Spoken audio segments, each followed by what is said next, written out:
नमस्कार, मैं हूं आपकी होस्ट गुरलीन कौर और आप देख रहे हैं दूरदर्शन का विशेष कार्यक्रम हेल्थ शो, जो कि एक फोन इन प्रोग्राम है।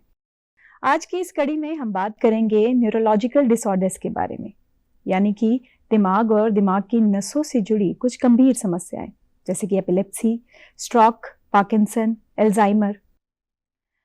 ये बीमारियां गंभीर तो जरूर हैं, लेकिन सही वक्त पर अगर इनका उपचार किया जाए तो नियंत्रित हो सकती हैं। और इससे भी खास बात यह है कि आज का ये प्रोग्राम फोन इन प्रोग्राम है। यदि आपको या आपके किसी भी सगी संबंधी को इस विषय से जुड़ी कोई भी प्रॉब्लम है, कोई भी क्वेरी है, तो आप सीधे तौर से सवाल पूछ सकते हैं हमारे विशेषज्ञ से।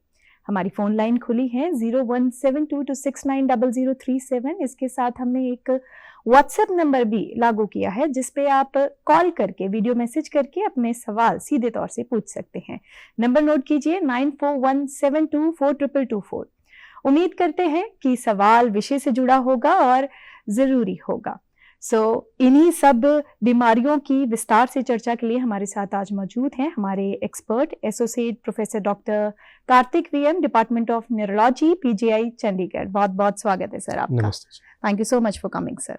सर, न्यूरोलॉजिकल प्रॉब्लम्स की अगर हम बात करते हैं, एक मेजर पोर्शन का बहुत ही बड़ा परसेप्शन है कि ये दिमाग या मानसिक बीमारियां हैं। क्या ये सच्चाई है? असल मायने में अगर हम लेमन लैंग्वेज में बात करें तो ये न्यूरोलॉजिकल प्रॉब्लम्स या न्यूरोलॉजिकल डिजीजेस हैं क्या? न्यूरोलॉजिकल प्रॉब्लम्स जो भी आपके brain, nervous system, spinal cord, जो पेरिफेरल नर्व्स, इन सब और मसल्स, इन सब से जो भी प्रॉब्लम्स होती हैं सारे न्यूरोलॉजी के अंडर आते हैं। सो मोस्ट कॉमनली जब हम देखते हैं, जो हमारे पॉपुलेशन में सबसे कॉमनली हो तो stroke, epilepsy, Parkinson's, dementia, Alzheimer's, और रूटीन वाले पेशेंट्स में माइग्रेन, हेडेक्स, ये सारे कॉमन न्यूरोलॉजिकल प्रॉब्लम्स है। अब ये तो ब्रेन के साथ एसोसिएट है। जो पेरिफेरल नर्वस सिस्टम है, जैसे हाथ की नाड़ियाँ, नसें, ये सब पेरिफेरल नर्वस सिस्टम है। जैसे पैरों में झंझनाहट, पेरिफेरल न्यूरोपैथी जिसको कहते हैं, ये भी एक न्यूरोपैथी है। मसल डिसऑर्डर्स भी हम ही देखते हैं, न्यूरोमस्कुलर डिसऑर्डर के जंक्शन, जैसे माइस्थीनिया हो गया, मायोपैथीज हो गई, कंजेनिटल मायोपैथीज हो गई, ये सारे हम भी देखते हैं। न्यूरोलॉजी के ये सारे डिसऑर्डर्स ब्रॉड ग्रुप से न्यूरोलॉजिकल डिसऑर्डर्स में क्लासीफाई कर सकते हैं हम। सर, कॉमन डिसऑर्डर्स की जब आपने बात की तो स्ट्रोक का जिक्र किया। जब हम स्ट्रोक की बात करते हैं तो ये एक कॉमन फिनोमेना हो गया है, जो कि आज से 10 या 20 साल पहले नहीं था। इसकी क्या वजह है सर? देखिए, स्ट्रोक एक नॉन कम्युनिकेबल डिसऑर्डर्स में आता है, जैसे कि ब्लड प्रेशर, शुगर, डायबिटीज़, ऐसी चीज़ें। जब स्ट्रोक होता है, या तो आपके ब्रेन की नस बंद हो जाती है, क्लॉट हो जाता है, या फिर नस फट जाती है, जिसमें ब्रेन में ब्लड जमा जाता है। तो स्ट्रोक के ये दो मेजर टाइप्स होते हैं। इनका कारण ये होता है, मोस्ट कॉमनली जो एसोसिएटेड डिजीज़ होते हैं, diabetes, hypertension, smoking, alcohol, hyper cholesterol, जो जिसमें कोलेस्ट्रॉल ज़्यादा हो जाता है, तो या तो आपकी आर्टरीज को क्लॉग कर देता है। जैसे हार्ट अटैक होता है, वैसे ब्रेन अटैक भी हो जाता है। ब्रेन में अगर ब्लड वेसल्स का सप्लाई बंद हो जाए तो ब्रेन की नर्व्स मर जाती हैं। तो आजकल अगर आपका कहने का ये है कि आजकल हमारे इसमें स्ट्रोक ज़्यादा होने लगा है, इसका सिंपल जवाब है, हमारे यहाँ पे आजकल ज़्यादातर डायबिटीज़ बढ़ने लगा है, हाइपरटेंशन बढ़ने लगा है, स्मोकिंग, अल्कोहल ज़्यादा होने लगा है, कोलेस्ट्रॉल की दिक्कत भी ज़्यादा होने लगी है, और हमारे लाइफस्टाइल भी पहले जैसे अच्छे नहीं रहे। बड़े सेडेंट्री लाइफस्टाइल हो गया है, ये सारे कंट्रीब्यूट करते हैं कि आजकल स्ट्रोक ज़्यादा देखने को मिल रहा है। और रही बात, आजकल लोगों की एवरेज लाइफ स्पैन जो है ज़्यादा होने लगी है। पहले के एवरेज लाइफ स्पैन से ज़्यादा पहले कम एवरेज लाइफ स्पैन होती थी, अभी ज़्यादा हो गई है। सो स्ट्रोक ज़्यादातर elderly, late middle age to elderly group में ज़्यादा कॉमन है। सो इसी रीज़न के लिए आजकल आप स्ट्रोक बड़ा कॉमनली देखने को मिल रहा है। सर, सवाल को हम कंटिन्यू करेंगे। पहले मैं दर्शकों को एक बार फिर याद दिला दूं कि हमारा जो व्हाट्सएप नंबर है, इस पे आप वीडियो मैसेज या वीडियो कॉल करके हमारे साथ जुड़ सकते हैं 9417242224। और सर, एक दर्शक हमारे साथ वीडियो कॉल के थ्रू जुड़ भी गए हैं। आइए देखते हैं इनकी क्या समस्या है। नमस्कार डॉक्टर साहब, मेरा नाम कुलदीप है, मैं हिसार डिस्ट्रिक्ट से बिलोंग करता हूं। मैं ये जानना चाह रहा था कि आजकल बच्चों में जुवेनाइल एपिलेप्सी के काफ़ी केसेस आ रहे हैं, तो इसका क्या रीज़न है और इससे किस प्रकार से हम बच सकते हैं? देखिए, बच्चों में ये जो कह रहे हैं जुवेनाइल एपिलेप्सी, जो बच्चों में एपिलेप्सी कॉमन होती है, इसके काफ़ी सारे रीजन हैं। मोस्ट कॉमनली हम जो कहते हैं जेनेटिक डिसऑर्डर्स हैं, जैसे आपके जीन्स में ही है कुछ लोगों में। दूसरा होता है बर्थ के टाइम पे, मदर के या डिलीवरी के टाइम पे कोई भी डैमेज हो बच्चे के, इसमें मस्तिष्क में ऑक्सीजन नहीं गया हो, या फिर जब बच्चा पेट में था प्रेगनेंसी के टाइम में कोई इन्फेक्शन हो गया हो, कोई बीमारी हो गई मदर के जिसकी वजह से बच्चे के ब्रेन में ब्लड सर्कुलेशन ना हो, उस टाइम पे बच्चों को ये प्रॉब्लम हो सकती है कि आगे जाके उनको एपिलेप्सी की प्रॉब्लम हो सकती है। मोस्ट कॉमनली जेनेटिक है। जो कॉमनली हम देखते हैं जुवेनाइल एब्सेंस सीजर, माइल्ड सा फॉर्म होता है जिसमें आप बच्चे बीच बीच में सडनली गुम हो जाते हैं, इधर उधर देखने लग जाते हैं और थोड़ी देर में वापस नॉर्मल भी हो जाते हैं। छोटे लैप्सेस होते हैं उनके अटेंशन में।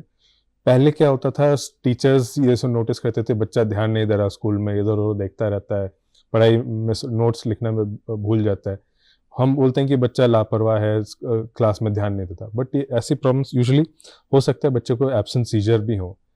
हम इसलिए आजकल ये ज़्यादा इसलिए पकड़े जाने लगे क्योंकि लोगों में अवेयरनेस ज़्यादा हो गई है, लोगों को लगता है कुछ प्रॉब्लम है तो अपने चेकअप करवाना, तो पिकअप रेट्स ज़्यादा आने लगे हैं आजकल, लोग जागरूक होने लगे हैं इस बीमारी को लेके, दो डॉक्टर्स के पास भी ज़्यादा जाने लगे, इसलिए पकड़ में आता है।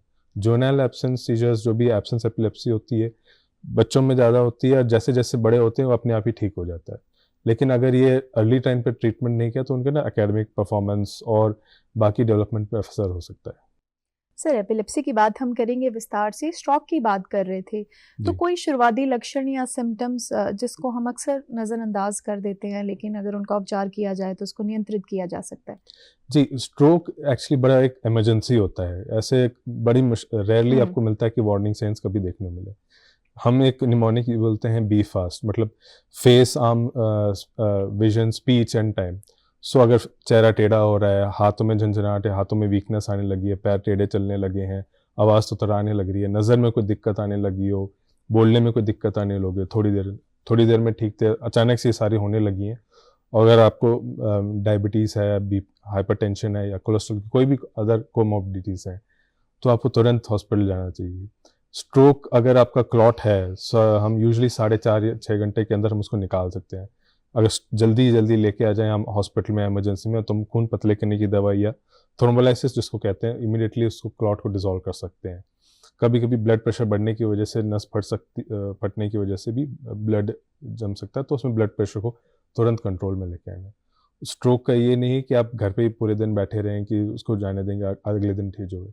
अगर लग रहा है स्ट्रोक के लक्षण स्ट्रोक के लक्षण जैसे हो रहे हैं, जैसे चेहरा टेढ़ा होना, नज़र धुंधली होनी, आवाज़ तुतलाने होना, हाथ पैर चलना बंद होना, एक साइड का पासा रुक जाना, चक्कर आना, टेढ़े मेढ़े चलना, ये सब अचानक से हो रहे हो तो ये स्ट्रोक के लक्षण हो सकते हैं। आपको हॉस्पिटल तुरंत इमरजेंसी में जाना पड़ सकता है। प्रायरली वार्निंग साइंस भी यही हो सकते हैं, थोड़ी देर के लिए ये सारी चीज़ें आई, थोड़ी देर के लिए अपने आप ठीक हो गया, लेकिन फिर से नेक्स्ट टाइम जब आएगा तो ये श्योर नहीं कि नेक्स्ट टाइम 5 मिनट के लिए रह के छोड़ के चला जाएगा, हो सकता है परमानेंट ही हो जाए अगर आपने ट्रीटमेंट नहीं लिया तो। 1 या 2 बार ही आपके लक्षण के साइन दिखेंगे आपको।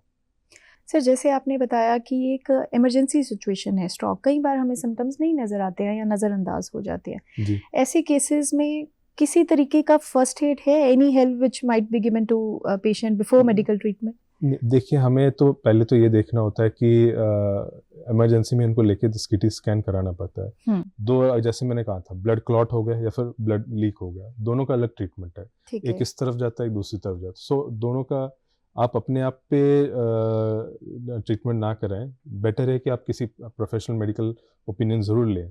अपने आप में मैक्सिमम ये कर सकते हैं कि घर पे जब भी हैं उनको कोई क्या कहते हैं अननेसेसरी दवाइयाँ ना दें, कोई आपको मुंह में कुछ डाले ना जब भी ऐसा कुछ होता है। हॉस्पिटल में तुरंत लाइए। अगर इनको शुगर की बीमारी है तो घर पे शुगर या बीपी ज़रूर चेक कर सकते हैं आने से पहले। अगर शुगर लो है तो शुगर की जो खाने में मीठे की चीज़ें दे सकते हैं अगर शुगर लो हो जाता है। उस टाइम पे भी लोगों को ऐसा लगता है कि स्ट्रोक या पैरालिसिस का अटैक आ रहा है। चीज़ें आप टेस्ट ज़रूर कर सकते हैं लेकिन अपने आप से कोई मेडिसिन ना लीजिए। हम ये कह सकते हैं प्रिवेंशन ज़रूर कर सकते हैं। ब्लड प्रेशर, शुगर, कोलेस्ट्रॉल, इन सब की जो दवाइयाँ चल रही हैं कंटिन्यू कर सकते हैं। हेल्दी लाइफस्टाइल मेंटेन कर सकते हैं। Half an hour morning and evening walk कर सकते हैं, ब्रिस्क वॉक। प्रिवेंशन के लिए बहुत कुछ है, ट्रीटमेंट के लिए हमारे पास ही आना पड़ेगा। प्रिवेंशन आप अपने हाथ में है आपके। प्रिवेंशन की सर विस्तार से बात करेंगे। एक और कॉलर हमारे साथ जुड़ गए हैं पटियाला से। जी हेलो जी सर, बताइए आपका नाम क्या है और आप कहाँ से हैं? नमस्कार जी मैडम, मैं जगविंदर सिंह पटियाला तो बोल रहा जी। हाँ जी मैडम ਮੈਨੂੰ ਸਿਰ ਦਰਦ ਦੀ ਬਹੁਤ ਜ਼ਿਆਦਾ ਸਮੱਸਿਆ ਰਹਿੰਦੀ ਹੈ, ਜਸ ਲਾਈਕ ਜਿੱਦਾਂ ਮਾਈਗ੍ਰੇਨ ਹੁੰਦੀ ਜੀ। ਅੱਛਾ ਜੀ, ਤੇ ਮੈਂ ਡਾਕਟਰ ਸਾਹਿਬ ਤੋਂ ਇਹਦਾ ਇਲਾਜ ਪੁੱਛਣਾ ਚਾਹੁੰਦਾ ਜੀ। ਠੀਕ ਹੈ। ਤਾਂ ਤੁਸੀਂ ਆਪਣੇ ਵਾਸਤੇ ਸਵਾਲ ਪੁੱਛ ਰਹੇ ਹੋ ਜਾਂ ਕਿਸੇ ਹੋਰ ਜੀ ਲਈ? मैं अपने वास्ते पूछ रहा जी सवाल। जी, डॉक्टर साहब ਤੁਹਾਡਾ सवाल सुन रहे हैं। जी नमस्ते जी, आपकी उम्र कितनी है जी हरविंदर जी? सर मेरी उम्र है जी 42। ये कितने सालों से आपको ये दिक्कत हो रही है ये? सर ये लास्ट कोई 6 महीनों से सर जी मुझे दिक्कत आ रही है जी। पहले कभी नहीं था आपको? नहीं सर नहीं। आपको कोई बीपी शुगर कोई है दिक्कत? सर बीपी शुगर तो मेरा ठीक है सर बिल्कुल। अच्छा, दवाई लेते हैं आप उसके लिए? सर कभी कभी ले लेता हूँ मैं, वो कोई जैसे सर दर्द की दवा होती है सर। नहीं नहीं नहीं, बीपी शुगर अगर आपको है तो लगातार रहना होता है। बीपी आपका कंटिन्यूसली बढ़ा हुआ रहता है।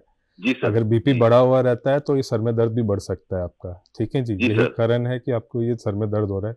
सर भारी होके टस टस जी। करने लगा, किसी से बात करने का मन नहीं होता, चिड़चिड़ापन रहता है, लाइटों को देख के लाइट बिल्कुल सर बंद। ऐसे ही होता है। ये आप बता माइग्रेन रहे के हैं, ऐसे ही लक्षण है, ये सारे माइग्रेन के लक्षण है। होता है। जी ये सर। आपकी उम्र में बड़ा कम होता है। अगर जब तक आपको शुगर या बीपी अनकंट्रोल नहीं हो जाता तब तक ऐसा नहीं होता। ये आपका जी। शरीर आपको बोल रहा है कि मेरा बीपी बढ़ रहा है, शुगर बढ़ रहे हैं, सेहत ठीक नहीं जी। है। नींद कैसी आती है आपको? हाँ सर तो नींद भी थोड़ी डिस्टर्ब रहती है सर। जी, देखिए अगर नींद भी पूरी नहीं होगी तो ये दिक्कत बढ़ेगी आपकी। माइग्रेन के जी सर। काफ़ी सारे ट्रिगर्स होते हैं। यूजुअली इस आपकी एज में और मेल्स में बड़ा कम होता है माइग्रेन। जब तक आप बहुत आपका क्या कहते हैं, शरीर में बहुत सारी दिक्कतें ना हो तब तक ये नहीं होता। अगर जी आप सर। बीपी कंट्रोल बीपी और शुगर कंट्रोल नहीं है, नींद ठीक नहीं आ रही, साथ में कोई अल्कोहल या फिर कोई सिगरेट वगैरह ले रहे हैं तो उसमें भी दिक्कत बढ़ सकती है। गर्मियों के मौसम में जब आप पानी नहीं पीते, धूप में जाते हैं, उस टाइम पे भी दिक्कत बढ़ती है। खाली पेट जी रहते हैं, टाइम पे नहीं खाना खाते या टाइम पे नहीं जी सोते सर। नहीं, इन सब से दिक्कत बढ़ सकती है। तो मैं सर आपसे इसके लिए रिक्वेस्ट, मैं क्या करूँ जी? अभी के लिए तो आप अपना बीपी और शुगर तो कंट्रोल रख लीजिए और जी आपके सर। पास जो भी न्यूरोलॉजिस्ट है एक बार चेकअप के लिए ज़रूर चले जाइए। बाकी कोई दिक्कत नहीं, आपको एक बार एग्जामिन करके भी देख लेंगे, कोई और थैंक यू दिक्कत है। So much. ठीक है जी, बट मैं आपसे ये रिक्वेस्ट करूँगा कि आप अपना लाइफ़स्टाइल थोड़ा-सा बेटर कर लीजिए ताकि टाइम पे सोना, टाइम पे खाना खाना, आधा घंटा सुबह-शाम वॉकिंग करना। डाइट में भी थोड़ा-सा प्रिकॉशन लेना पड़ेगा, शुगर और बीपी के जो प्रिकॉशंस हैं वो भी लेने पड़ेंगे। जी ठीक सर। है, जी sir thank you so much sir. जी, थैंक यू नमस्ते जोगिंदर जी। जी। तो सर माइग्रेन की बात हो रही है और जी। माइग्रेन की बात होती है तो एक और मेजर परसेप्शन लोगों का है कि कम सिर दर्द है तो सिर्फ सिर दर्द है, ज़्यादा सिर दर्द है तो 2 डिस्प्रिन ले लो। तो सिर दर्द, कॉमन सिर दर्द और माइग्रेन में क्या फ़र्क है? कॉमन सर दर्द देखिए, लाइफ टाइम प्रेवलेंस जिसको कहते हैं, ज़िंदगी में मतलब हर किसी को तो सर में दर्द होना ही है। इट्स लाइक 30 से 80% तक आपको होने के चांसेस रहते हैं आपको माइग्रेन के। माइग्रेन अब जब तक आपका क्रॉनिक नहीं हो जाता, जैसे 3 महीने से लगातार आपको चल रहा है, बार-बार मेडिसिन्स लेने पड़ रहे हैं, तो मुझे क्रॉनिक माइग्रेन के इसमें से हम कैटेगरी में आ जाती है जिसमें आपको मेडिसिन लेनी पड़ती है। क्योंकि अगर आपका सर दर्द इतना है कि 1-2 डिस्पेंस से काम नहीं चल रहा, हर दिन दवाइयाँ खानी पड़ रही है, तो उसमें आपको प्रोफिलैक्सिस लेना पड़ता है ताकि लंबे टाइम के लिए आपको ये माइग्रेन के अटैक ना हो। माइग्रेन की वजह से लोगों को काफ़ी सारी दिक्कतें होती हैं कि उनको काम करने का मन नहीं करता। काम करते-करते समय उनको सर में दर्द हो जाता है, काम छोड़ के बैठ जाते हैं एंड जिसकी वजह से कंसंट्रेशन नहीं बढ़ता, इरिटेबल हो जाते हैं, गुस्सा करते हैं, लोगों पे चिल्लाने लग जाते हैं। सो ये सारी चीज़ें कॉमन पॉपुलेशन बड़ी आम चीज़ है। बट अगर अनकंट्रोल्ड है, जिसकी वजह से आपकी ज़िंदगी में दिक्कत आ रही है, काम करने में प्रॉब्लम हो रही है, पढ़ाई करने में प्रॉब्लम आ रही है, घर में दिक्कतें आ रही हैं इसकी वजह से, तो उसका ट्रीटमेंट तो लेना पड़ेगा। वरना माइग्रेन के लिए जो हम ये करते हैं, यूजुअली कुछ ट्रिगर्स होते हैं। ट्रिगर्स जिससे कुछ चीज़ें जैसे होते हैं, कुछ लोगों को सिगरेट के स्मेल से ही सर में दर्द होता है, कोई परफ्यूम लगाता है तेज़, आपको उससे सर दर्द होता है।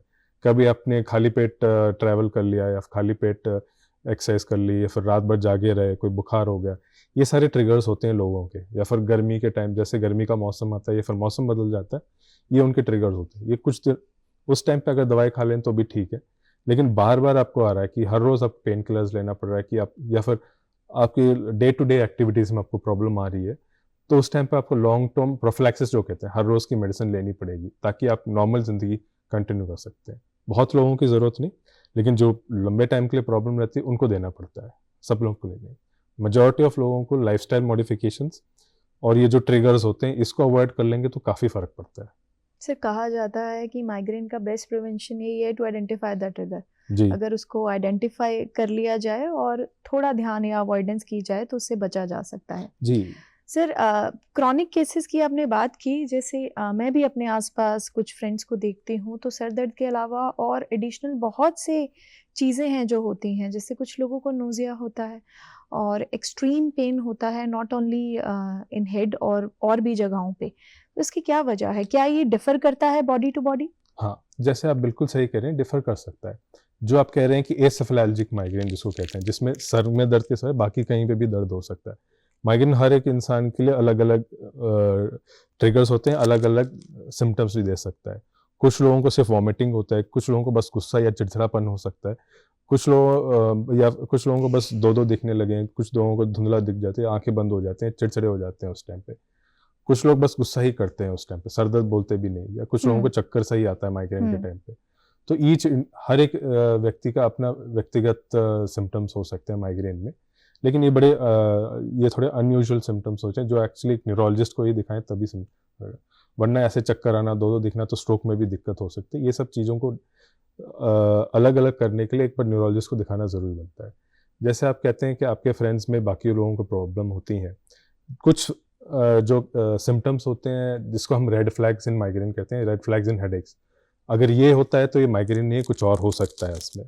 जैसे अगर आपको विजन ब्लरिंग स्टार्ट होने लगी, धुंधला दिखने लगा या कम दिखने लगा, या फिर सर दर्द के साथ आपके हाथ पैर चलने बंद हो गए, या फिर पैरालिसिस जैसे सिम्टम्स आने लगे, बुखार आ रहा है काफ़ी दिनों से, और क्या कहते हैं दौरे पड़ रहे हैं, या फिर आप प्रेग्नेंट हैं, प्रेगनेंसी में अगर बहुत सारे हेडेक्स हो रहे हैं, या फिर आपको कोई और इम्यूनोसप्रेशन ऑर्गन ट्रांसप्लांट है, जैसे आप कोई स्टेरॉइड्स या इम्यूनोसप्रेशन की दवाई खा रही हैं, या आपको कोई कैंसर है जिसके लिए कोई कीमोथेरेपी चल रही है, ऐसे पेशेंट्स में क्या कहते हैं, और अगर आप एल्डरली हैं, 60 साल से ऊपर हैं, प्रेग्नेंट हैं, और ये ज़िंदगी में पहली बार ऐसा हेडेक हुआ है जिसकी वजह से आप बर्दाश्त ही नहीं कर पाए, ये सारे रेड फ्लैग्स हैं जिसको हमें देखना है कि इसको हल्के में नहीं लेना, तुरंत डॉक्टर या न्यूरोलॉजिस्ट के पास चेकअप के लिए ज़रूर आना है। ये रेड फ्लैग्स होते हैं, ये सब चीज़ें आपको नॉर्मल हेडेक से थोड़ा अलग से देखना पड़ेगा। सो मैं फिर से बोल देता हूँ, अगर आप हैं प्रेग्नेंट या फिर आप एल्डरली हैं, कोई मेडिसिन खाते हैं जिसके लिए इम्यूनोथेरेपी, इम्यूनोसप्रेशन या कीमोथेरेपी या कैंसर की प्रॉब्लम, क्या कहते हैं विजन ब्लरिंग होना, दो दो दिखना आपके, चलने में दिक्कत, पैरालिसिस, एक साइड का पासा रुक जाना, दौरे पड़ना, बेहोश हो जाना, ये सारी चीज़ें हैं जो रेड फ्लैग्स हैं जो आपको इग्नोर नहीं करनी चाहिए।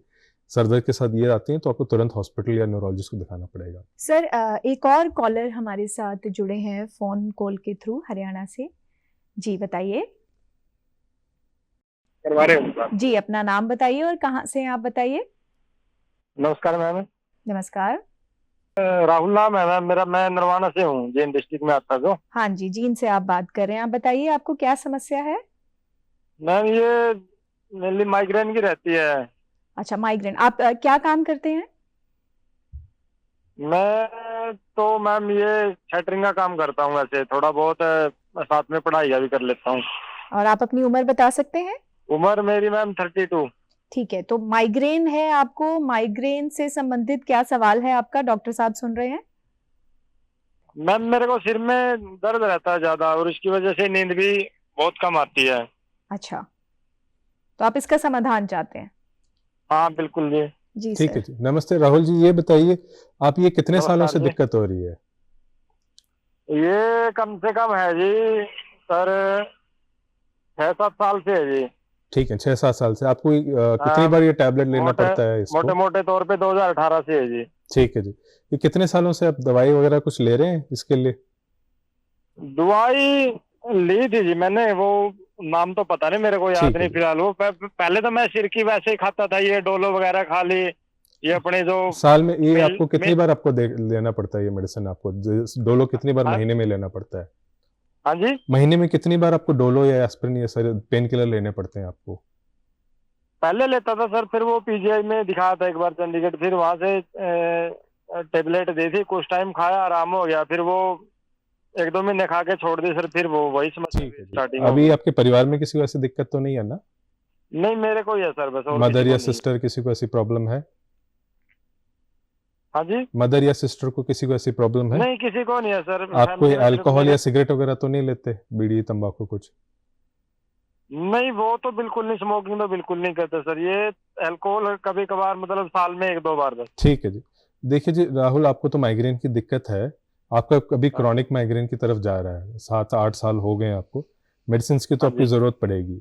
जब भी अभी आप ये है कि अभी तो समर टाइम शुरू हो गया, गर्मी का मौसम शुरू हो गया, आप कहते भी आप केटरिंग में काम करते हैं और आपकी नींद भी ठीक नहीं है, दो नींद दिक्कतें। बहुत बहुत कम आती है हाँ, सर। जो जब नींद पूरी नहीं होती तो उसमें माइग्रेन का अटैक जरूर बार बार आ सकता है। मैं आपसे ये करूंगा कि आप ना टाइम पे सोया कीजिए। नींद नहीं आ रही तो हम आपको दवाई भी दे देंगे। आप क्या कर सकते हैं कि इवनिंग में शाम को अराउंड सोने से पहले आधा घंटा सैर भी कर सकते हैं, उससे थोड़ी नींद भी अच्छे से आ जाती है, थक भी जल्दी जाओगे।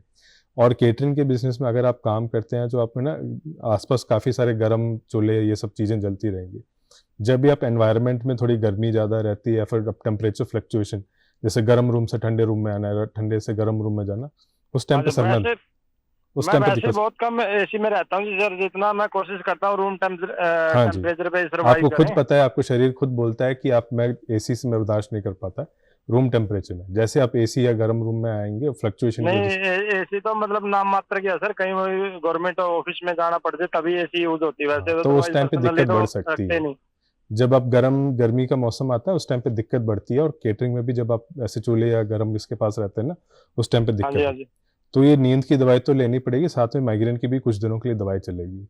ठीक है जी। ये रात को अगर आप हाँ 8 घंटे की नींद पूरी होती है तो आपका सर दर्द काफी फर्क पड़ेगा आपको। हाँ, नींद के बाद बहुत फर्क पड़ता है सर, नींद आती वही है मैं तो। कह रहा हूँ, आपको 8 घंटे की नींद पूरी होनी चाहिए। ये आपका ट्रिगर तो यही है कि नींद आपकी पूरी नहीं हो रही। अगर आप हाँ जी, पढ़ाई हाँ भी जी। करते हैं तो जितना हो सके सुबह कर लीजिए, रात को 8 घंटे तो सोना ही है आपको। ठीक है जी। राहुल ठीक है जी, सर। सेहत सबसे बड़ी लग्जरी है आजकल, तो अपने काम से समय निकाल कर आप घरेलू नुस्खे छोड़कर एक डॉक्टर एडवाइस लीजिए और जल्द से जल्द इसका इलाज कराइए, क्योंकि इसका इलाज मेडिकल साइंस में संभव है। धन्यवाद राहुल जी। सर, डोलो की बात हो रही थी, तो डोलो तो अक्सर रामबाण की तरह काम करता है। हर दवाई, हर बीमारी के लिए हमें ऐसा लगता है कि डोलो ले लो तो काम चल जाएगा। क्या ये सही है? कुछ हद तक तो आप कह सकते हैं कि ओवर द काउंटर मेडिकेशन जो डोलो कहते हैं, माइल्ड सा पेन किलर है, लोगों के लिए चल जाता है, रिलेटिवली सेफ है। प्रेगनेंसी में भी कुछ पेशेंट्स को दे सकते हैं। कुछ हद तक आपको 2 या 3 tablet maximum per day they सकते हैं। आपको बेसिक चीज़ें जाननी है किसकी वजह से हो रहा है। अगर आपको पता है इस पेशेंट में जैसे इनको नींद नहीं आ रही थी, दूसरे पेशेंट ने बीपी की दवाई छोड़ दी थी, ये सारे अगर उन्हीं को एड्रेस करते हैं तो ये सब एक्स्ट्रा फालतू की दवाइयाँ लेने की जरूरत नहीं। मैं बिल्कुल। हमेशा कहता हूँ जितनी कम हो सकती है उतनी कम दवाइयाँ दीजिए। बेटर है आप जितना हो सके अपने लाइफस्टाइल मॉडिफिकेशन, हेल्दी लाइफस्टाइल से जितना कम मेडिसिन हो सकते हैं। जो ज़रूरी वाली मेडिसिन वो तो लेनी पड़ेगी, लेकिन अननेसेसरी बिना कारण की मेडिसिन लें, क्योंकि हर एक, चाहे डोलो भी हो, मानते हैं सेफ है, लेकिन उसका भी एक लिमिट आता है। एक लिमिट के बाद वो भी सेफ नहीं होता। ठीक है जी। सर, हम जैसे बात कर रहे थे शुरुआत में कि ये सबसे कॉमन न्यूरोलॉजिकल डिसऑर्डर्स हैं, तो क्योरीज भी हमारे पास उसी हिसाब से आ रही हैं। एक और कॉलर जुड़ गए हैं हमारे साथ चंडीगढ़ से। जी सुरजीत जी, हेलो मैडम, मुझे ये पूछना है कि जैसे सर्वाइकल से आप बचे रहने के आप लिए अपना क्या नाम करना चाहिए? बताइए पहले, और कहाँ से आप बताइए। सुरजीत बोल रहा हूँ जी, चंडीगढ़ से। सुरजीत जी, चंडीगढ़ से। जी, आप क्या काम करते हैं? मेरा काम तो ये ऑटो मार्केट में है, अच्छा जी। स्पेयर पार्ट्स का। क्या उम्र क्या है आपकी? 38। 38। तो जो आपका सवाल है वो आपके लिए है या आपके किसी रिलेटिव फ्रेंड के लिए? हाँ, रिलेटिव्स के लिए है। जी, आपका सवाल सुन रहे हैं डॉक्टर साहब, बोलिए। तो डॉक्टर साहब, वो रिलेटिव को सर्वाइकल है तो क्या वो एहतियात बरते और क्या उपाय करने चाहिए उनको? हाँ जी, नमस्ते सुरजीत जी। ये बताइए आपके रिलेटिव की उम्र और क्या दिक्कत होती है? सर्वाइकल तो बस एक डायग्नोसिस जो बोल देते हैं, उनको दिक्कत हाँ, क्या होती है ये बताइए। उनको मतलब चक्कर आते हैं एक तरीके से, जी। सुबह सुबह उठ के बैठते हैं तो। ठीक है जी। देखिए, लोग अक्सर ये चक्कर और सर्वाइकल को एक साथ बोल देते हैं। ये जो कॉमन पार्लेंस में उसको सर्वाइकल बोल के, चक्कर बोल के अलग से कर देते हैं, बट ये दिक्कत अलग है। इसको मेडिकल टर्म में इसको सर्वाइकल नहीं, वर्टाइगो की प्रॉब्लम बता रहे हैं ये जो बता रहे हैं। सुबह जब उठ के चक्कर आना है तो मतलब मोल्स की जो इनर ईयर की प्रॉब्लम होती है, उसमें कुछ पार्टिकल्स होते हैं जो हिलने की वजह से आपको चक्कर आते हैं। सर्वाइकल जो यूजुअली पेन बताते हैं, जिसमें नेक में पेन हो जाता है, सर्वाइकल डिस्क होती है जिसमें ना बार बार झुक के काम करने की वजह से या फिर भारी चीज़ें उठाने की वजह से सर्वाइकल डिस्क प्रोट्रूजन होता है। उसकी वजह से आपके गर्दन के नर्व्स या हाथों के नर्व्स पे प्रेशर पड़ने लगता है। उसमें हाथ में सुनपनापन और झंझनाहट होती है और गर्दन में दर्द होता है। ये जो आपके रिश्तेदार जिनको भी प्रॉब्लम हो रही है उनको चक्कर की दिक्कत है, ये मोस्ट लाइकली इन वर्टाइगो की प्रॉब्लम है जो इनर ईयर या कान के रिलेटेड हो सकता है। एक और सब टाइप माइग्रेन का होता है जिसको बेसिलर माइग्रेन कहते हैं, जिसमें चक्कर भी आ सकते हैं माइग्रेन में। तो आपके ना तो रिलेटिव को एक बार चेक कराना पड़ेगा। ये सर्वाइकल बोल के ना गर्दन का एक्सरे वगैरह इसमें ज़्यादा कुछ करता नहीं है। पुराने ज़माने में होता था ऐसे। हाँ जी, जो वर्टाइगो बताया आपने, तो अगर उसका इलाज शुरू होता है तो कितने दिन में ये ठीक हो सकता है? देखिए हमें देखना पड़ेगा किस कारण उनको वर्टाइगो है। अगर कान में कोई छोटी सी बेनाइन पोजिशनल वर्टाइगो जिसको कहते हैं, जिसमें पत्थर हिलने की वजह से होता है, वो एक मैन्यूवर करने से ही ठीक हो जाता है। लेकिन अगर तो क्रॉनिक इसमें डिजीज है तो लंबे टाइम के लिए चेक करना, दवाई देनी पड़ेगी। और तो इनका ना इसमें वर्टाइगो एक ही बीमारी नहीं है, ये सिम्टम है बीमारियों का। बहुत सारी बीमारियां होती हैं जिसमें वर्टाइगो होता है। तो कौन सी बीमारी है, किसके कारण वर्टाइगो हो रहा है, उनको एक बार लेके आके चेक करना पड़ेगा। सर्वाइकल अगर इसके साथ तो नहीं होता चक्कर, तो एक बार चेक तो कराना पड़ेगा वर्टाइगो क्यों हो रहा है इनको, आपके रिलेटिव को। ठीक है जी। ठीक है, ठीक है। धन्यवाद सुरजीत जी। सो सर, ये वर्टाइगो और सर्वाइकल भी कहीं ना कहीं नर्व से जुड़ी बीमारियां हैं। वो कॉमन पार्लांस जिसको बोलते हैं, जो लोगों के में ये मिसकंसेप्शन सा रहता है कि वर्टाइगो मतलब चक्कर जो है सर्वाइकल से आता है। पुराने ज़माने में होता था कि जो हमारे वर्टेबल आर्टरीज हैं गर्दन से आते हैं, वहाँ पे अगर नस दब जाती है तो चक्कर आ सकते थे। वो बड़ा रेयर डिसऑर्डर होता है। और सर्वाइकल की प्रॉब्लम और जो वर्टाइगो होता है वो कानों के साथ प्रॉब्लम होती है। ये पता नहीं आज सालों सालों में लोगों ने इन दोनों का एसोसिएट करके एक बीमारी से बना दी है कि सर्वाइकल की प्रॉब्लम की वजह से चक्कर आता है। वो ऐसा नहीं है। इनर ईयर की प्रॉब्लम की वजह से वर्टाइगो हो सकता है, बेसिलर माइग्रेन की वजह से वर्टाइगो हो सकता है, कान में इन्फेक्शन की वजह से वर्टाइगो हो सकता है, ब्रेन में पैरालिसिस होने की वजह से वर्टाइगो। तो वर्टाइगो एक सिम्टम है जिसको कहते, जो चक्कर आने को कहते हैं। इस सिम्टम के बहुत सारे कॉजेस होते हैं, ब्रेन से लेकर कान तक लेकर पेरिफेरल नर्व्स तक, सब बहुत सारे क्या कहते हैं रीजंस हो सकते हैं। हमें देखना है कि किस रीज़न की वजह से ये वर्टाइगो आ रहा है और उस रीज़न को हमें टैकल करना है। जैसे मैंने पहले बताया था, वर्टाइगो एक कॉमन कारण होता है स्ट्रोक। अगर आपको ब्रेन स्ट्रोक हो गया तो एक साइड की नस बंद हो जाती है, उसकी वजह से चक्कर आ सकते हैं। वो अचानक से आता है, बहुत ज़्यादा तेज़ होता है और पेशेंट उसके बाद 3 से 6 हफ्ते लगते हैं बिल्कुल थोड़ा बहुत ठीक होने में, इतने सारे चक्कर आते हैं।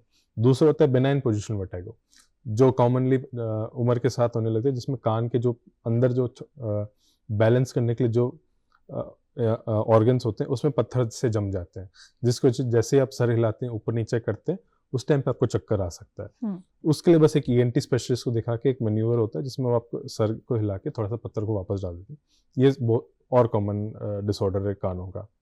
थर्ड मोस्ट कॉमन जो हम चक्कर के लिए देखते हैं, बेसिलर माइग्रेन होता है। जैसे हमारे पहले कॉलर को था, उनको सर में दर्द भी होता था, भारीपन भी रहता था। कुछ लोगों को इसके साथ चक्कर और कमरे घूमने जैसे सिम्टम्स भी आते हैं, खासकर उन लोगों को जिनको बीपी की शिकायत भी होती है और हेडेक्स भी रहते हैं, वो बेसिलर माइग्रेन कहते हैं उन लोगों को। ये कॉमनली 3 चीज़ें हैं जिसके कारण चक्कर होते हैं। कभी कभी दवाइयाँ जो लेते हैं उसके कारण भी होता है। तो कुछ लोग नींद की दवाई लेते हैं, नींद की दवाई अगर ज़्यादा ले ली तो उसके कारण भी चक्कर आ सकते हैं। कॉमन साइड इफेक्ट है, ये हो सकता है इनको। तो वर्टाइगो एक सिम्टम है, कारण बहुत सारे हैं। ये क्यों उनको वर्टाइगो हो रहा है, उनको चेक करना पड़ेगा किस कारण है, वो हम एग्जामिन करके ही देख पाएंगे। सर, एक और ब्रॉडर टर्म है जो काफ़ी सुनने में आता है और ऐसा लगता है कि काफ़ी खतरनाक है, जिसको बोलते हैं दिमागी बुखार। क्या मेडिकल टर्म पे ऐसी कोई बीमारी है और ये न्यूरोलॉजी से जुड़ी हुई है? जी, दिमागी बुखार मतलब इन्फेक्शन है। देखिए बॉडी में हर चीज़, ऐसा कोई शरीर का हिस्सा नहीं जिसमें इन्फेक्शन नहीं हो सकता। हाथ पैरों से लेकर आंख से लेकर ब्रेन में सब जगह इन्फेक्शन जा सकता है। दिमागी बुखार मतलब एनसेफेलाइटिस, इन्फेक्टिव कॉजेस जिसको कहते हैं। इन्फेक्शन या तो वायरस के कारण हो सकता है, बैक्टीरिया के कारण हो सकता है, पैरासाइट के कारण हो सकता है, फंगस के कारण हो सकता है। सो एनसेफेलाइटिस या मेनिंजाइटिस जिसको कहते हैं, इन्फेक्शन है ब्रेन का। जो हम सबसे कॉमन देखते हैं पायोजेनिक और वायरल मेनिंजाइटिस जिसको कहते हैं। पायोजेनिक मतलब बैक्टीरिया से जो आता है, जिसमें ब्रेन में इन्फेक्शन हो जाता है, पस्सा भर जाता है, फीवर हो सकता है, हेडेक्स हो सकते हैं, और न्यूरोलॉजिकल सिम्टम जैसे हाथ पैर चलना बंद हो गया, दिखना बंद हो गया, बातें उल्टी सीधी करने लगे, पेशेंट होश में नहीं रहता, कोमा में चले जाते हैं। ये सारे एनसेफेलाइटिस के फीचर्स हैं। इसके ऑर्गेनिजम्स जो कॉज करते हैं, या तो बैक्टीरिया हो सकते हैं, वायरसेस हो सकते हैं, पैरासाइट हो सकता है, या ये किसी फूड के थ्रू भी आ सकते हैं। फूड के थ्रू बड़ा रेयरली होता है। फूड के थ्रू, कंटेमिनेटेड फूड में बड़े रेयरली हम देखने को मिलता है। कंटेमिनेटेड वाटर में हमने देखा है कि अमीबिक मेनिंजाइटिस हो सकते हैं, जो सीधा ब्रेन, नाक में पानी चला जाता है, कंटेमिनेटेड वाटर से सीधा ब्रेन में जा सकता है। अमीबिक मेनिंजाइटिस जो गंदे कीचड़ के पानी से अगर आ सकता है। कंटेमिनेटेड फूड में बड़ा रेयरली होता है, अनलेस अगर आपको कोई और बीमारी है, जैसे आप जैसे शुरुआत में बताया था आपकी इम्यूनिटी बड़ी कम है, या तो आप कीमोथेरेपी ले रहे हैं किसी कैंसर के लिए, या फिर आपकी ज़्यादा उम्र है, या किसी ऑटोइम्यून डिसऑर्डर्स के लिए स्टेरॉइड्स या साइक्लोफॉस्फेट मतलब इम्यूनोथेरेपी ले रहे हैं, इम्यून सप्रेस करने की दवाई ले रहे हैं, उनमें खाने से भी इन्फेक्शन हो सकता है, लेकिन बड़ा रेयर होता है। जो ऐसे पेशेंट्स हैं उनको कहीं और से इन्फेक्शन आ जाता है, जैसे कान में कोई इन्फेक्शन होके कान एकदम कान के ऊपर ही थोड़ा सा ब्रेन है, यहाँ पे पस बढ़ जाता है तो ब्रेन में भी जा सकता है आसपास। ईएनटी की प्रॉब्लम से इन्फेक्शन हो सकता है। ब्लड में एक जगह अगर इन्फेक्शन है तो ब्रेन में भी सेकेंडली वहाँ पे जा सकता है। वायरसेस की बीमारी काफ़ी कॉमन है। वायरल एनसेफेलाइटिस भी बड़े कॉमन है। सीजनल आउटब्रेक्स रहते हैं। डेंगू के टाइम पे भी इन्फेक्शन ब्रेन में जा सकता है, डेंगू एनसेफेलाइटिस भी हो सकता है। और बहुत सारे इन्फेक्शंस हैं जो लोगों को हो सकते हैं वायरल एनसेफेलाइटिस। सर डिमेंशिया की बात करते हैं। जी। डिमेंशिया क्या बीमारी है और क्या ये एल्डरली लोगों में ही ज़्यादा कॉमन है? जी, डिमेंशिया एक जिसको कहते हैं मनोब्रेंश, या फिर जिसमें दिमाग की प्रणालियाँ हैं जो काम करना धीरे धीरे हो जाती है। डिमेंशिया जो आमतौर पे लोगों के लगता है कि याददाश्त की दिक्कत है जी। लेकिन न्यूरोलॉजी में अगर हम कहते हैं कि डिमेंशिया आपके किसी भी दिमाग की प्रणाली को अगर काम करना कम हो जाए, उसको हम डिमेंशिया कह सकते हैं। याददाश्त एक ही प्रणाली है जिसमें जो लोगों को समझ में आता है। अगर लोगों के बिहेवियर में चेंज आने लगा है, जैसे पहले खुशहाल थे, बातें अच्छे से करते थे, घुल मिल लेते थे, अभी चुप हो गए हैं, बातें करना बंद कर दिया है, चीज़ों में इंटरेस्ट लेना बंद कर दिया है कुछ सालों से। विजुअल स्पेशल, अगर लोगों को रास्ता नहीं पता लग रहा, उनको पता है कि मेरा घर कहाँ पे है, एड्रेस भी बता सकते हैं, घर का नंबर भी बता सकते हैं, लेकिन रास्ते पता नहीं कि लेफ्ट लेना है राइट लेना है, गाड़ी में निकालते हैं रास्ते भूल जाते हैं। और क्या कहते हैं, कैलकुलेशन में प्रॉब्लम और बिहेवियर में, जैसे पहले बताया था, याददाश्त में तो प्रॉब्लम हो ही सकती है इनकी। तो ये एक ब्रॉड टर्म है। और अगर आप डिमेंशिया के स्टेजेस होते हैं, अर्ली स्टेज जिसको मिनिमल कॉग्निटिव इम्पेयरमेंट MCI कहते हैं, मतलब अर्ली स्टेजेस हैं जिसमें आपको डॉक्टर को ही पता लग सकता है, पेशेंट को इतने सिम्टम्स होते नहीं है, पेशेंट्स बस ये बताते हैं मेरे को थोड़ा सा लग रहा है दिक्कत, लेकिन उस फिर भी अपने रोज़मर्रा के काम, डेली ज़िंदगी कंटिन्यू कर सकता है, जिसको MCI कहते हैं। जैसे जैसे डिजीज़ प्रोग्रेस होती रहती है, उनको पेशेंट की ज़िंदगी में काम करने में प्रॉब्लम आने लग जाती है। अगर वो रास्ता भूल रहा है, रास्ते भूलने लगे हैं घर, या फिर कहाँ उन्हें इंपॉर्टेंट डॉक्यूमेंट्स रख के भूल गए जो ज़रूरी होते हैं, तो अगर उनकी उस बीमारी की वजह से काम करने में प्रॉब्लम हो रही है, रोज़मर्रा के काम करने में दिक्कत आ रही है, तो ये मेजर कॉग्निटिव इम्पेयरमेंट कहते हैं, या फिर प्रॉपर डिमेंशिया हो जाता है इस टाइम पे। डिमेंशिया बहुत सब टाइप्स होते हैं हमारे। मोस्ट कॉमनली जो हम देखते हैं अल्जाइमर्स होता है, then frontotemporal dementia, vascular dementia जो हम कहते हैं। अलग अलग टाइप के डिमेंशिया होते हैं। आजकल जो हम देखने को मिल रहा है, हमें मिक्स डिमेंशियास हो रहे हैं। बेसिकली अल्जाइमर्स है भी पेशेंट को, फ्रंटोटेम्पोरल डिमेंशिया है, साथ में वैस्कुलर डिमेंशिया जो स्ट्रोक्स के कारण होता है। बार बार अगर ब्रेन में स्ट्रोक्स होते रहते हैं तो ब्रेन की ना कैपेसिटी कम हो जाती है। छोटे छोटे स्ट्रोक्स सालों साल अक्यूमुलेट होते हैं, ब्रेन की क्षमता कम हो जाती है, उसको वैस्कुलर डिमेंशिया कहते हैं। आजकल लोगों को इतना सारा BP और शुगर है, तो ये वैस्कुलर डिमेंशिया काफ़ी मिक्स सा आने लगा है और ये आजकल ज़्यादा बढ़ने लगा है। सो एक ये इम्पॉर्टेंट चीज़ है कि ये प्रिवेंटेबल पार्ट है डिमेंशिया का, जिसको हम प्रिवेंट कर सकते हैं कंपेयर टू अदर डिमेंशिया, जिसमें ज़्यादा प्रिवेंशन का ज़्यादा रोल है नहीं, बट मैनेजमेंट थोड़ा बहुत कर सकते हैं। सर क्या डिप्रेशन और स्ट्रोक कह सकते हैं हम कि अर्ली है और फर्स्ट साइंस ऑफ अल्जाइमर या डिमेंशिया है? हो सकता है, बिहेवियरल चेंजेस डिमेंशिया के पहले सिम्टम्स में से एक हो सकते हैं। इनका अनुमान लगाने के लिए हमें एक बार एवेल्यूशन करना पड़ता है कि कुछ डिप्रेशन तो लोग हो सकता है, वेदर डिप्रेशन डिमेंशिया का कारण है या बिहेवियर चेंजेस डिप्रेशन डिमेंशिया का कारण है, वो क्लिनिकल एग्जामिनेशन और टेस्ट के बाद ही पता लगेगा। हम ये नहीं बोल सकते कि ये पेशेंट को डिमेंशिया है इसलिए डिप्रेशन हो सकता है, ये सब अलग अलग ही ट्रीट करना पड़ता है उन लोगों को। काफ़ी सारे अल्जाइमर्स या पेशेंट्स को या फिर डिमेंशिया वाले पेशेंट्स को डिप्रेशन कॉमनली एसोसिएटेड होता है, उनके लिए भी अलग से ट्रीटमेंट चाहिए होता है इन पेशेंट्स को। सर काफ़ी ब्रॉड टर्म्स हैं और काफ़ी विस्तार में हमने कुछ टॉपिक्स को छुआ। इसके अलावा काफ़ी ऐसे हमारे टॉपिक्स बचे हैं जो हो सकता है हम अगली बार उस पे विस्तार से बात करें, जैसे अल्जाइमर है, पार्किंसन है, एपिलेप्सी है। जाते जाते सर एपिलेप्सी का एक फैक्ट बता दीजिए कि लोगों को लगता है कि एपिलेप्सी मिर्गी का दौरा है और ये कम्युनिकेबल है या नॉन कम्युनिकेबल है, इसके बारे में थोड़ी जानकारी दे दीजिए। ज़रूरी, आपने बड़ा अच्छा सवाल उठाया कि एपिलेप्सी में बहुत सारे मिसकंसेप्शंस या मिथ्स हैं लोगों के, भ्रम है, ये सोचते हैं कि ये एपिलेप्सी छूने से फैलता है, नेक्स्ट जनरेशन को हो सकता है। नहीं, एपिलेप्सी तब हो सकता है जब आपके ना दिमाग में जो आपके नर्वस सिस्टम है अब नॉर्मल फायरिंग करता है या फिर अब नॉर्मल सर्किट्स होते हैं। या तो आपको कुछ लोगों को ये तो ट्रॉमा के बाद होता है, या फिर किसी के एक्सीडेंट हो गया, ब्रेन में डैमेज हो गया, स्ट्रोक हो गया जिसमें ब्रेन में डैमेज हो गया, जिसकी वजह से एपिलेप्सी आ सकती है। कुछ लोगों को जन्मांतरित तौर से नसें टेढ़ी बनी होती है, जैसे मैंने शुरुआत में बताया था कि बर्थ के टाइम में कोई दिक्कत हो गई बच्चे को, ब्रेन में ऑक्सीजन नहीं गया, या फिर जेनेटिक डिसऑर्डर्स कुछ रेयरली होते हैं जिसमें पारिवारिकली लोगों को हो सकते हैं जेनेटिक डिसऑर्डर, ये बड़ा रेयर है जेनेटिक वाला, काफ़ी कम लोगों को। जो हम ये कहते हैं कि सबसे बड़ा मिसकंसेप्शन है कि आप ना जब भी लोगों को दौरा पड़ता है या पैरालिसिस होता है, लोग मुंह में अफीम वगैरह कुछ डाल देते हैं, या जूता सुंघा हाँ देते हैं, जूसा या सुखा गुलाब। देते हैं, अफीम डाल देते हैं, हाथ में कोई धातु का ये चीज़ आप मुंह में कुछ डाल देते हैं। वैसे नहीं करना होता है। जब मरीज को दौरा पड़ रहा होता है, उनके ना जबान, मुंह, खाने निगलने की प्रणाली बिल्कुल काम नहीं कर रही होती। आप मुंह में कुछ भी डालते हैं, उनके पेट में जाएगा या सांस की नली में जाएगा, कहना कुछ नहीं सकते। ज़्यादातर मरीज कभी कभी होता है कि उनको लगता है कि मुंह में कुछ रख देंगे तो बचाव हो जाएगा, नहीं। मुंह में अगर कुछ डालते हैं, कभी कभी सांस की नली में अटक जा सकता है और जान को खतरा भी हो सकता है। तो जब भी मरीज को कोई दौरा पड़ता है तो उनको एक तरफ पासा लेटा देना है, उनको एक तरफ को, और मुंह के अंदर कुछ नहीं डालना। मुंह लेफ्ट साइड पासा लेटा दीजिए, मुंह में कुछ नहीं डालना, मुंह हो सके तो खुला रखिए। हर छोटे सारे दौरे 5 मिनट के अंदर खत्म हो जाते हैं और उनको हॉस्पिटल लेके जाना। लेकिन बार बार पढ़ रहे हैं तो और बीच में होश नहीं आ रहा तो तुरंत हॉस्पिटल में एडमिट करना पड़ सकता है, क्योंकि ये बड़े दौरे सकते हैं। मोस्ट ऑफ द एपिलेप्सी जो हम हो सकता है कि ट्रीटेबल हो, फैलने वाली बीमारी नहीं है।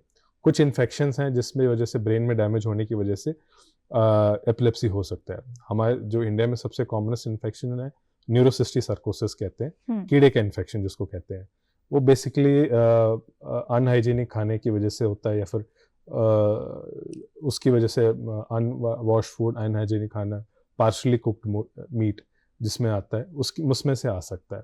सो अगर जो भी आप खाना वगैरह खाते हैं, बाहर से खाते हैं, तो मेक श्योर कि वो पका हुआ हो, कच्ची चीज़ें ना खाइए, और अगर आप हैंड वॉश करके ज़रूर खाना खाइए। ये सब कंटामिनेटेड फूड की वजह से हो सकता है न्यूरोसिस्टिक सर्कोसिस।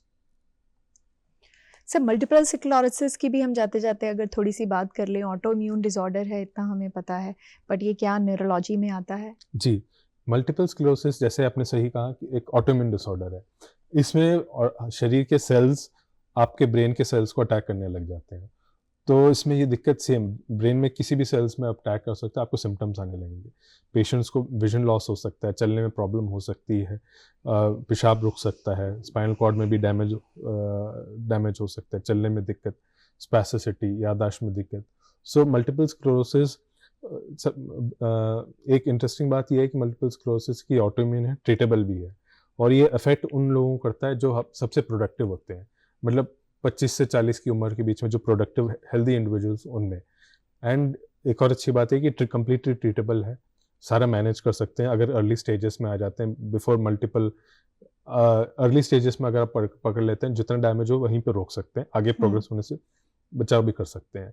मेडिसिन काफ़ी सारे आ चुके हैं, काफ़ी अच्छा ट्रीटमेंट चलता है मल्टीपल स्क्लेरोसिस का, एंड लॉन्ग टर्म मैनेजमेंट है, पेशेंट्स भी ठीक ठाक ही रहते हैं इनमें, अगर आप पहले ही इनको ट्रीटमेंट स्टार्ट कर दें, कि इससे पहले कि डिसेबिलिटी परमानेंट होने से पहले।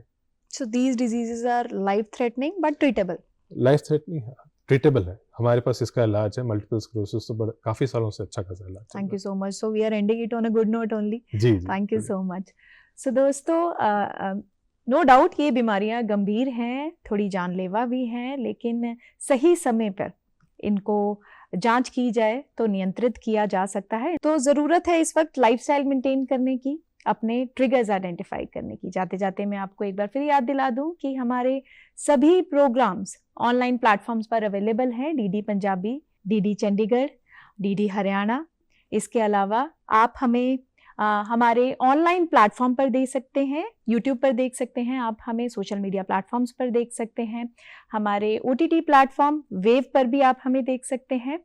और एक और व्हाट्सएप नंबर हमने जो लागू किया है 9417242224, इस पे आप वीडियो कॉल करके, वॉइस कॉल करके कोई भी सजेशन दे सकते हैं।